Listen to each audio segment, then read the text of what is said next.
নাটোরের বড়াই গ্রামে পাওনা টাকা না পেয়ে নিজের মাকে নেশাগ্রস্ত অবস্থায় ছুরিকাঘাত করার ঘটনা ঘটেছে। গুরুতর আহত অবস্থায় হাসপাতালে নেওয়ার পর চিকিৎসাধীন অবস্থায় মারা গেছেন ওই মা। গত শনিবার বিকেলে উপজেলার বড়াইগ্রাম পশ্চিমপাড়া মহল্লায় এই মর্মান্তিক ঘটনা ঘটে। মারিয়া উচা করছে, এখন দেখি যে এতখানি ভুঁড়ি বাড়াইছে।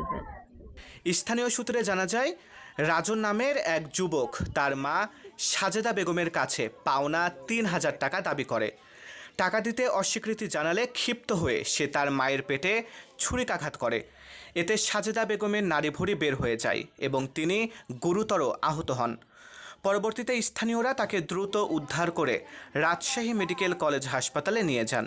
সেখানে চিকিৎসাধীন অবস্থায় রবিবার রাত 10টার দিকে তিনি মারা যান। বলছে যে নাই, আমার কাছে টাকা নাই, পরে আমি তো টাকা দিব না। এই করতে করতে এটা আমি করছি যে তোর বিয়ের সময় যে আমি 10,000 টাকা দিচ্ছি, আমার টাকাটা দে। আমি কোনো টাকা নিই নাই। তা আমি আবার বলছি যে তাহলে মাও তোর ঠানে কোনো টাকা নেয় নাই। এই করতে আমার মা এখান থেকে ওইটা দাঁড়াইছে, আর হয় যা এভাবে ধরছে, পেটে যে চাকু মারছে শোনা, আমি এটা বুঝতেই পারিনি যে আমার মার পেটে চাকু মারছে। ঘটনার পর অভিযুক্ত ছেলে রাজনকে আটক করেছে পুলিশ।